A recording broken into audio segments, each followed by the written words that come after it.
Every serious guitar player needs three things. Number one, a healthy fear of little kids that can shred better than them. Two, an unsubstantiated and irreconcilable opinion on John Mayer. And three, a practice amp that is actually going to inspire you to practice. So today I want to talk a little bit about what I consider to be the best practice amp out there, the Fender Mustang GT100. Really anything in the newer Mustang family. Now, they did send me this amp because I've been very vocal that my old Fender G-dec 30 has been the kind of gold standard for practice amps. I really love that amp, and when they went to the original Mustangs, the Silverface, I thought it was kind of a step back. Again, those are really good amps, but I don't think there was anything about those amps that differentiated themselves from like the Spiders or the Katanas of the world. So we're gonna go through a couple of the presets and kind of like the settings on this one. Country Deluxe.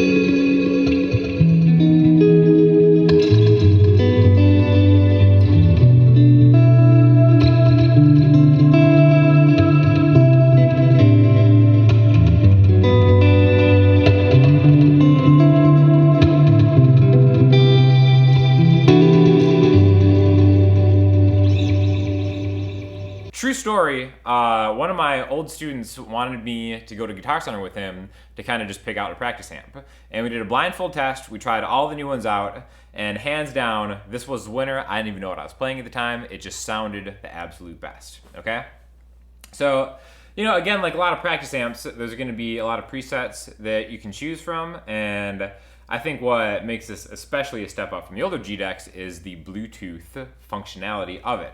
Now, this isn't the only speaker with Bluetooth functionality, but I do think it has the most elegant design and is actually the easiest to use. I've used some of them on the other ones that are just really clunky, and I think a big thing for a practice amp is being able to kind of like access a lot of the features through an amp without me having to always come and set it, because a lot of times I'm not like sitting right next to it like I am right now.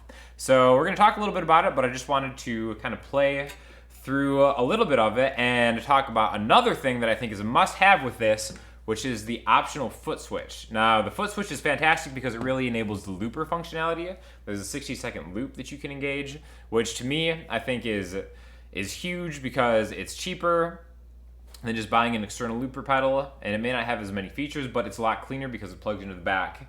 Also, there are effect sends and direct outs on this, but I want to mic it up with the Audix i5 just to kind of get a better in-the-room type sound, okay? So we're just gonna try the first setting, which is basic clean, which also, side note, another thing about practice amps that I hate is when you just turn it on and the first thing isn't just a clean setting. Like some of them have like weird kind of bizarro settings for just like the default turn on switch. Just make it clean.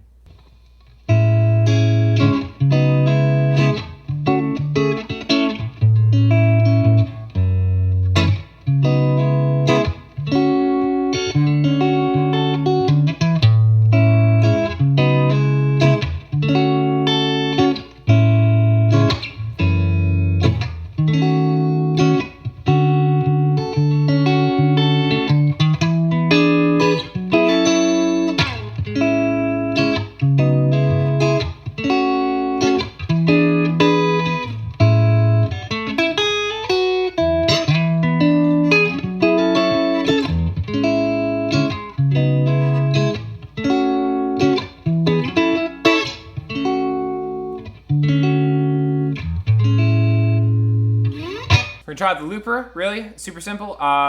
One button to start, one button to stop, unlimited overdubs, 60 seconds of time at once. Here we go.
hands off when you have the app that goes with it. I might actually do a separate video about just kind of the app because it is the most responsive. I've tried some of the other companies' practice amps, and the interface always kind of seemed clunky, a little bit unresponsive. The thing about this one is it is super responsive. As soon as you hit something, it really kind of like does the trick. In fact, you even have to remember to turn your amp off, otherwise you'll stay synced up to it, which kind of staying synced to some of the other Bluetooth amps I've used has been kind of like a trick. Great preset here is the second one called Aussie Rock.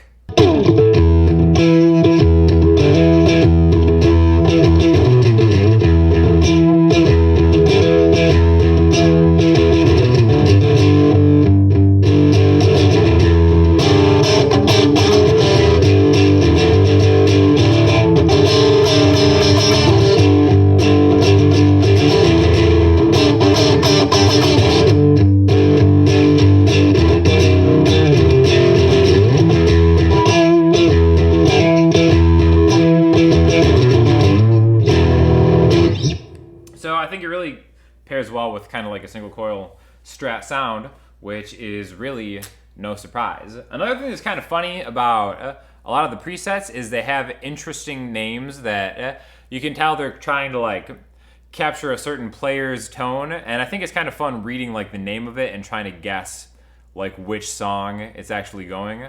Like number 15 is called Irish Anthems. What could this be?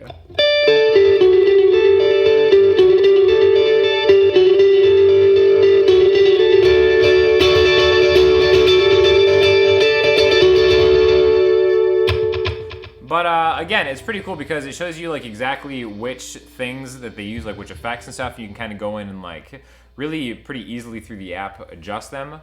My one thing is that I kind of, whenever I find a preset, I usually end up going to the amp setting and turning the highs down or the treble down on the amp. Again, you can do the same thing on the knobs there. I just think it's a lot easier to use the app on the phone. Another thing that is actually really impressive is the Acoustic Simulator on here. So like this is the Acoustic Sim.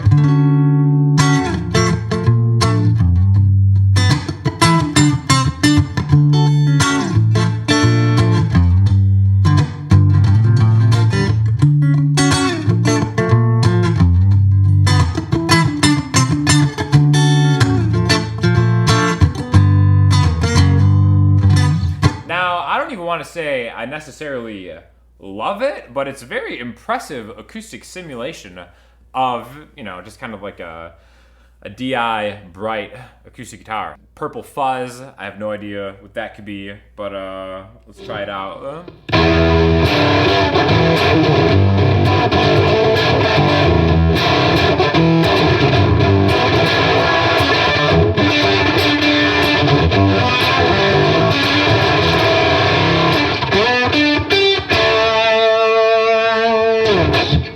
So, you know, again, it's got like a million different things you can do. The one thing I do want to go through is for sure hearing some of the clean things. I think a really great way to judge a good practice amp is just by like the clean sounds, because you can always, you know, mess around with like the different distortions, even add pedals and stuff too. Really, how I evaluate just any kind of good amp in general is through the clean thing, just how it sounds clean, you know?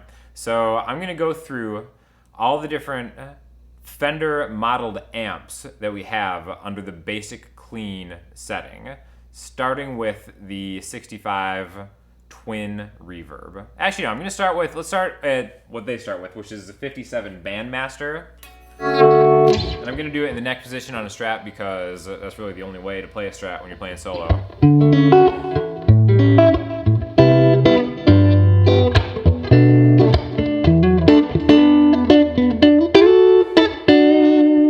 And then you go to the 57 Champ.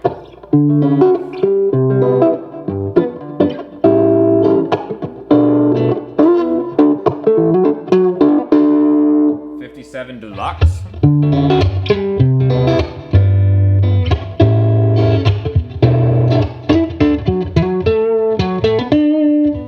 57 Twin.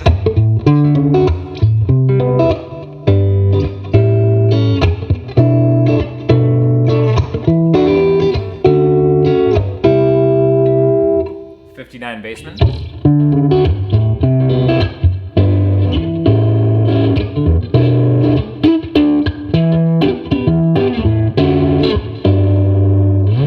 61 Deluxe. The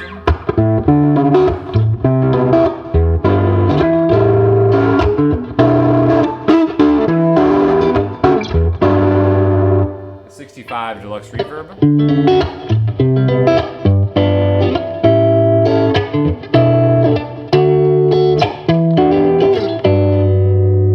'65 Princeton, which is one of my personal favorite, probably.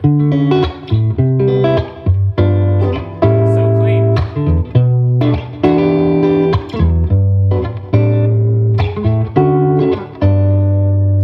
Love the 65 Princeton. 65 Twin.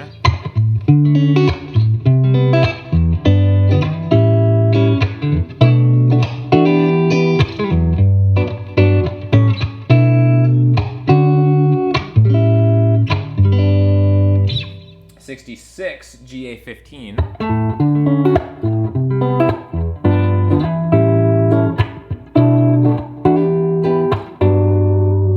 Now there's a lot more of them. I do think that some of those work really well, some of them not so well, but a lot of them are kind of, you know, if you're into like the historical nature of it, you do get kind of like a feel of the differences between those kind of iconic amps. I think that Fender did a good job of really kind of sampling their own great clean sounding amps from the time. I personally think that the Fender Clean Sound is the best one out there, definitely iconic. I am preferential to the Princeton one myself. And again, there's really just like a ton of stuff that you can do with it. Like I said, you can go XLR out, line out, and you can. There's also an effect send if you want to kind of like mess around with the pedal board, different stuff like that too. I really do recommend getting the pedal if you're going to get it. I know it's optional on the lower two models, this being the middle, the 100. The 200 comes with the foot switch, the pedal. The tuner is really easy to use. You just hold down a button, pretty accurate tuner. You can do the same thing. You can see it on the face here. And again, saving your presets is easy. I think it's pretty reasonable priced. Again, I really loved that G-dec 30. That's been the amp that I've been using for the non-demo, the demo stuff. I always use a tube amp, but really just kind of like for the lessons and just jamming around. I've always used a G-dec 30. I definitely think this is a step up. I'm impressed with it. What I would like to see is maybe a little bit more functionality in the app to kind of like add like backing tracks and stuff like that. I know that right now you can stream any kind of backing track through the Bluetooth, but I think that's just kind of like an opportunity that they have. I know the app is still like a work in progress, but really, I also think it's just a very clean, elegant, good-looking design. Again, there was nothing wrong with the original Mustangs with the silver face. I just really, was kind of lukewarm on those. So I definitely think that the newer Mustangs are the way to go, and it's the best practice amp that I have played so far. So if you have any questions or comments, hit me up in the comment section, Instagram, Twitter, or the website, and I'll get back to you soon. And hopefully we'll see a lot more of this thing coming soon.